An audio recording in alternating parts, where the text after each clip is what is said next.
ایک خوفناک کہانی، وحشت کی رات۔ وہ رات کی بات ہے جب میں اپنی دوست آمنہ کے ساتھ ایک پرانے ہوٹل جانے کا فیصلہ کرتا ہوں۔ یہ ہوٹل شہر کے باہر تنہا پہاڑی علاقے میں واقع تھا اور ہمیں ایک مخصوص رات کو رہنے کی اجازت ملی تھی۔ ہوٹل کی طرف جاتے وقت ہمیں لگتا ہے کہ یہ جگہ کئی دنوں سے منسلک نہیں ہوئی ہے، اس کی ترمیمی حالت بھی بہت خراب ہوتی ہے، لیکن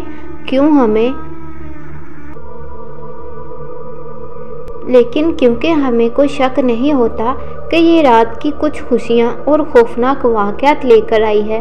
رات کو کھانے کے بعد آمنہ اور میں ہوٹل کی لابی میں آتے ہیں جہاں ایک قدیم تصویر کو تالا لگا ہوتا ہے۔ وہ تصویر ایک خوشی کے موقع پر ہونے والی شادی کا ہے، لیکن اس کے ذریعے ایک عجیب سی خاص بات سامنے آتی ہے۔ تصویر میں تمام لوگ اپنے چہرے کو، آنکھوں کو ڈھانپ رکھے ہیں اور ہم اس عجیب روایت کو توجہ سے دیکھتے ہیں، لیکن ہمیں کوئی جواب نہیں ملتا۔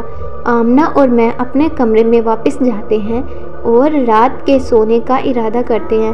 میرے کمرے کی کچھ عجیب باتیں بھی واضح ہوتی ہیں، آوازیں سنائی دینے لگتی ہیں۔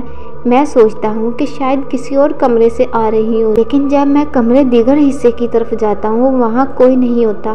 آمنہ بھی بیچاری گھبرائی ہوئی ہوتی ہے اور ہم دونوں نے ایک دوسرے کو سکون دینے کی کوشش کی، لیکن رات کا تنہا پہاڑی علاقہ اور یہ عجیب ہوٹل وہاں کے لوگوں کی روایت سے بھرپور ہوتا ہے اور ہمیں اپنی تسلیوں سے سکون نہیں ملتا۔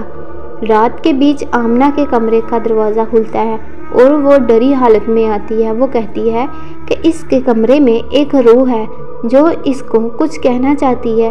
میں شروع میں اس کو مذاق سمجھتا ہوں، لیکن جب میں کمرے میں جاتا ہوں تو وہاں ایک خفیہ کمرے کی طرف اشارہ کیا جاتا ہے۔ آمنہ اور میں وہ کمرے کی طرف جاتے ہیں اور وہ کمرہ خالی پایا جاتا ہے، لیکن جب ہم کمرے کے اندر جاتے ہیں تو ہمارے سامنے ایک مرد کی طرح کوئی کھڑا ہوتا ہے جس کا چہرہ انتہائی خوفناک اور دل خوشی کی طرح جلتے ہوئے ہوتا ہے۔ وہ آمنہ کو آواز سناتا ہے اور کہتا ہے، تمہیں جلدی کرنی ہوگی، میں یہاں سے بھاگ جاؤں یا پھر تم بھی میرے ساتھ اس وحشت کی دنیا میں رہ جاؤ گے۔ آمنہ اور میں دونوں وحشت کے ہوٹل کو فوری طور پر چھوڑ کر واپس گھر آتے ہیں۔ اس رات کے واقعات نے ہمیں وحشت کا سامنا کرنے کی ضرورت کو یقینی بنا دیا اور ہم نے کبھی بھی ایسے اجازتی جگہوں پر چلنے کا ارادہ نہیں کیا۔ یہ کہانی واقعی ہو سکتی ہے یا ایک تصوراتی کہانی ہو سکتی ہے، لیکن وحشت عجیب واقعات کا واقعیت سے بھی کوئی اثر ہوتا ہے جو کبھی کبھی ہمیں دنیا کے ان مظلوم مقاموں کی طرف لے جاتا ہے جہاں خوف اور معمولیت کا ملاپ ہوتا ہے۔ اور اسی کے ساتھ میری یہ کہانی یہیں پر ختم ہوتی ہے۔ اگر آپ کو میری یہ کہانی اچھی لگی ہو تو میرے چینل کو لائک اور سبسکرائب ضرور کیجیے۔ Thank you for watching.